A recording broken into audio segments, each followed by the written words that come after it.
n'a jamais rêvé de vivre pleinement de sa passion? Combien d'artistes ont rêvé d'une vie mêlant reconnaissance sociale et confort matériel?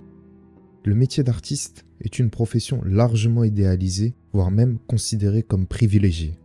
À l'heure de l'apogée du développement personnel, ce rêve nous paraît à portée de main. Il suffirait de croire en ses rêves, de travailler dur, d'avoir confiance en soi, d'adopter le bon état d'esprit, et pourtant, il y a toujours autant d'appelés pour aussi peu d'élus. D'après un rapport du ministère de la Culture paru en 2019, 10% des artistes-auteurs captent près de 50% des revenus totaux générés par l'ensemble des artistes recensés. On peut se demander, qui sont ces artistes oubliés de l'histoire? Manquent-ils de talent? Ont-ils manqué de chance? Comme toujours, il est difficile d'énoncer la vérité avec une simple formule, mais ce que nous pouvons en saisir n'est pas agréable à entendre.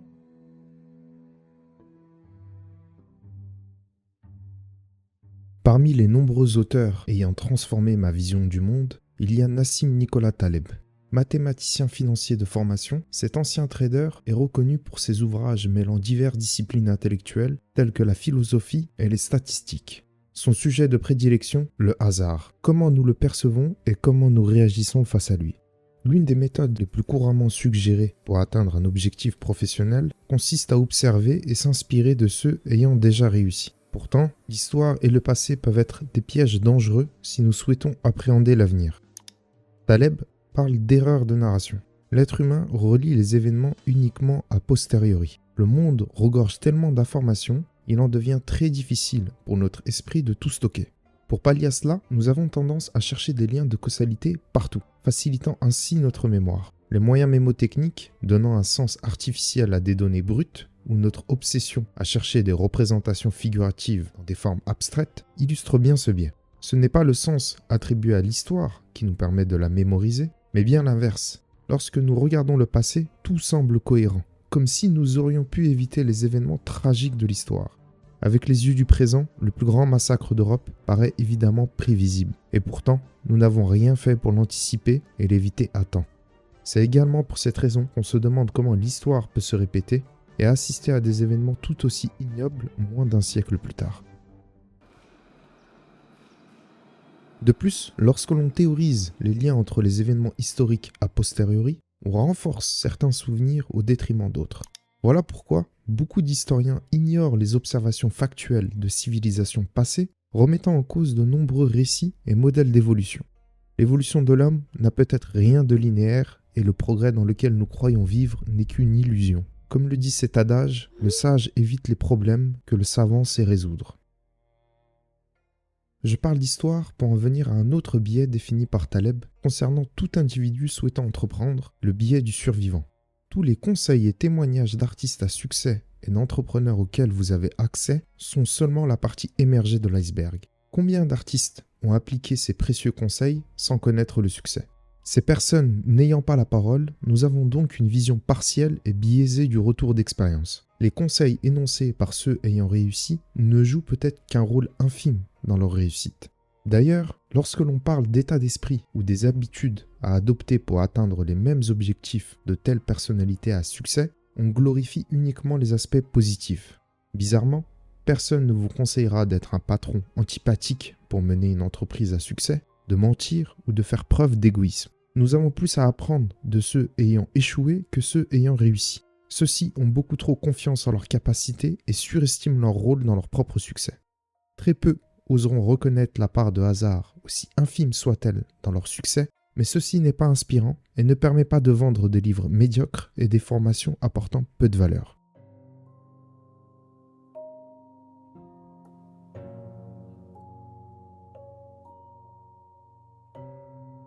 Pour réaliser ses rêves, sans se fier aux artistes à succès ni à l'histoire, sur quoi peut-on se baser dans le présent pour tenter de prédire le succès d'un artiste?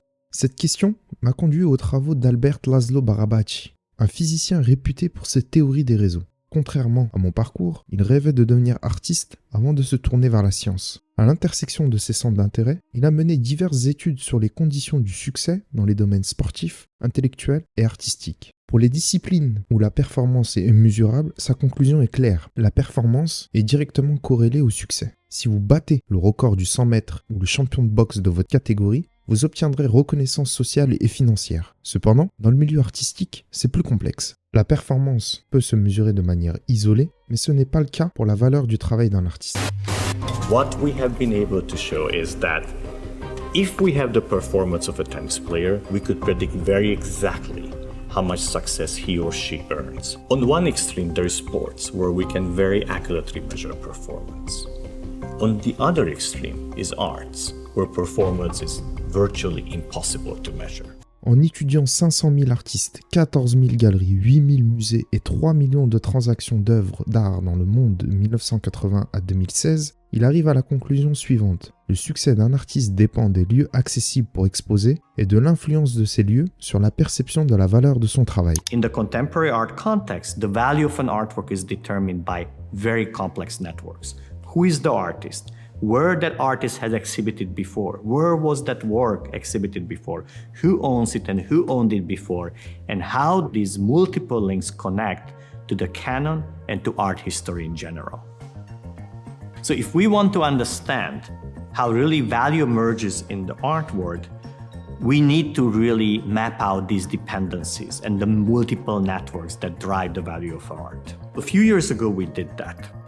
Through this mapping process, we ended up getting a worldwide map of institutions where it turned out the most central nodes, the most connected nodes, happen to be also the most prestigious museums. MoMA, Tate, Gagosian Gallery, some of the biggest museums worldwide. D'après sa carte heuristique, il est possible de déterminer des nœuds de grande influence, avec différents chemins praticables pour y accéder. Certains artistes bénéficient d'un avantage de départ en raison de leur localisation et de leur entourage, leur permettant un accès plus facile aux nœuds d'influence. Cependant, il met également en évidence des artistes très éloignés de ces nœuds, réussissant à les atteindre en multipliant les opportunités. We ended up finding about roughly 250 artists who really started from the bottom, from the periphery, from unknown institutions, and made it all the way to the top. And what the data indicated is that they did not follow the traditional advice of how you succeed as an artist, which is get a gallery and work with them. That is, the gallery will guarantee your future. Rather, these artists who managed to go from the periphery to the center, at the beginning of their career, they worked with many, many institutions. They practically exhibited everywhere they were willing to show their work. Au lieu de se précipiter sur le premier contrat proposé par une galerie, ces artistes choisissent de diversifier les lieux et événements où ils exposent, augmentant ainsi leurs chances de nouer de nouveaux liens avec les nœuds centraux.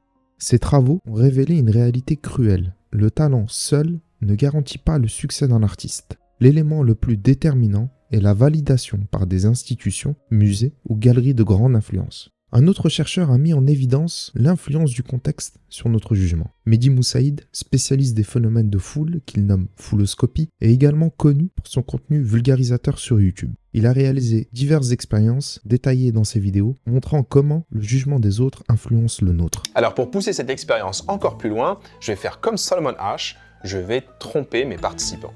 Ok, vous êtes prêts pour la question suivante? Oui. On parle pas, on fait pareil, vous allez vous placer un par un. La question c'est... Combien dure une année sur Mars en nombre de jours terrestres? C'est une question d'astronomie et justement j'ai un spécialiste astronomie avec moi que tout le monde connaît, c'est Théo. Et Théo va se placer en premier sur la mauvaise réponse. Tu peux aller voir Théo discrètement pour qu'il fasse une influence? Ouais, ok. Faut que tu dises moins de 200. Tu me dis avec conviction. Ouais. Et tu vas voir comment on réagit. Ok. Combien dure une année sur Mars en nombre de jours terrestres? Un par un, on parle pas. Go! Mon complice se dirige tout droit vers la colonne 200-250, très loin de la bonne réponse qui était de 687 jours. Et l'effet se fait ressentir immédiatement sur le reste du groupe. La grande majorité des participants se laisse donc entraîner par notre faux expert, et plus il y a de monde qui se place dans la mauvaise colonne, plus l'effet d'entraînement est amplifié. On parle aussi de l'effet Mathieu, autrement dit, le monde attire le monde. Par exemple, face à un vaste choix de restaurants, on ira probablement là où il y a le plus de monde. Et en faisant la queue, on attirera encore plus de monde derrière soi. Dans l'art, il est difficile de se fier à un jugement objectif. Donc beaucoup se fient au jugement des autres. Ce phénomène s'accentue d'autant plus lorsque la plupart des individus ne se sentent pas légitimes pour émettre leur propre avis et préfèrent se fier à une figure d'autorité. Pour cette raison, on a l'impression d'entendre souvent les mêmes morceaux à la radio ou de voir toujours les mêmes artistes dans les expositions et festivals de street art. En résumé, le potentiel succès d'un artiste dépend du regard des autres sur la valeur perçue de son travail. Cette valeur perçue étant grandement influencée par des institutions ou personnes influentes dans le monde de l'art. Or, ces figures d'autorité sont aussi victimes de ces biais et sont également influencées par le jugement d'autrui. C'est le serpent qui se mord la queue. On pourrait parler d'un monde de l'art élitiste et fermé, mais en réalité, il est le reflet de notre comportement social et nous en sommes tous responsables. Même en supprimant ces figures d'autorité pour apprécier la valeur du travail d'un artiste, beaucoup seront encore biaisés par le nombre de followers, de vues ou d'écoutes pour juger le travail d'un artiste.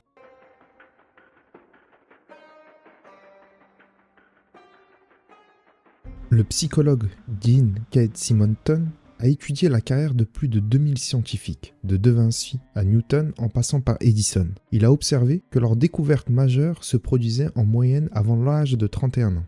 Barabachi, critique de cette étude, se concentrant uniquement sur les génies, a également mené une enquête sur les chercheurs et l'impact de leurs publications. En analysant les données de 10 000 scientifiques et 40 millions de publications, il a constaté que les chercheurs ont 13% de chances de publier leurs découvertes majeures dans les 3 premières années d'activité, ce pourcentage chutant à 5% après 20 ans. À première vue, cette conclusion semble confirmer celle de Simonton. Mais en approfondissant l'analyse, Barabachi a découvert que la probabilité d'impact d'une publication reste constante indépendamment de l'âge. Il en a déduit que les scientifiques sont plus productifs en début de carrière et deviennent plus susceptibles d'être distraits par des enjeux personnels avec le temps. À travers mes propos, je pourrais laisser penser que le succès d'un artiste repose uniquement sur la chance et un alignement de planètes favorables. Tout cela est une observation pragmatique de la réalité, mais notre posture face à ça est d'autant plus déterminante. Nassib Taleb conclut un de ses ouvrages avec une métaphore très intéressante. La vie est une loterie et nous devons tout faire pour jouer notre ticket quotidiennement. D'après moi, le succès est un subtil mélange d'ingéniosité, d'intelligence et de foi inébranlable.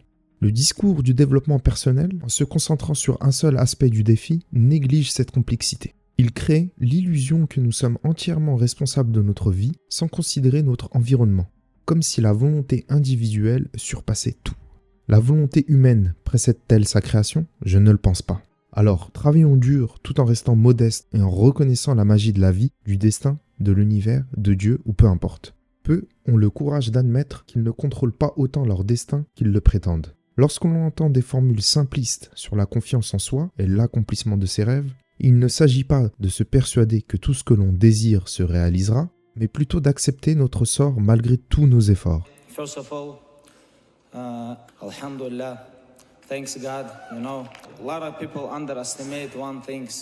When they become famous, when they become rich, when they become success, this is because of my mindset. This is because of I work hard. This is because my business mind is very smart. You know, I'm very strong guy. I can handle anything in the world. You know, that's why I become very successful. You know, for example.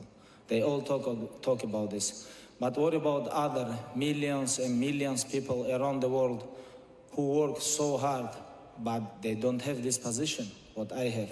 Avoir confiance en sa carrière d'artiste, c'est être à l'aise avec l'idée de marcher dans les ténèbres de l'anonymat jusqu'à la fin de ses jours, quel que soit le sort réservé par notre destinée. C'est un des principes du stoïcisme, concentrer notre énergie sur ce qui est en notre pouvoir et délester notre esprit des déceptions causées par le hasard, l'incertitude et le destin. Jusqu'à présent, j'ai utilisé une définition sommaire du succès et de la réussite. Mais chaque artiste se doit de la définir pour lui-même. Pour vous, réussir, est-ce vendre votre première toile, être exposé aux côtés d'artistes que vous admirez, intégrer la collection d'un musée? L'objectif le plus commun est de vivre de son art. Mais vous êtes-vous déjà demandé pourquoi ? Souvent, le réel objectif derrière celui-ci, en réalité, est de consacrer tout son temps à son art. Maintenant, imaginez un monde où une source de revenus passive vous libère tout votre temps. Passeriez-vous tout votre temps à peindre ou dessiner avec autant de plaisir ? Continueriez-vous à diffuser votre art au maximum ? Ou le garderiez-vous pour vous sans chercher à en tirer un bénéfice financier ? Pour ma part, j'aime tellement peindre et dessiner que tout ce qui me permettrait d'y consacrer le plus de temps possible serait un immense accomplissement. Je continuerai également à partager mon travail, car la magie de l'art réside dans la résonance et la connexion avec les autres. Les retours, positifs ou négatifs, guident ma quête artistique. Je pense énoncer rien de nouveau en affirmant que le travail acharné d'un artiste constitue seulement le point de départ. Indispensable, certes, mais malheureusement insuffisant. Il est impossible d'échapper au biais du hasard dont on est victime, mais il est possible au moins d'en prendre conscience et de sortir du déni. Nous vivons à une époque où chacun veut se sentir spécial, comme si un avenir grandiose était promis à tous. L'individualisme pousse à essayer de se distinguer et de renforcer notre sentiment de séparation. Peu de personnes œuvrent pour un but reliant toute la nature humaine, acceptant de jouer pleinement leur rôle, aussi insignifiant soit-il, dans cette gigantesque pièce de théâtre qu'est la vie. Paradoxalement, c'est en entamant une carrière d'artiste que j'ai pris conscience à quel point se penser spécial est un piège de l'ego. La difficulté, l'ingratitude et la solitude de ce métier ne sont pas là pour nous promettre un potentiel avenir radieux, mais pour apprécier notre état d'être et ce que la vie, avec ses aspects les plus simples, a à nous offrir à chaque instant présent.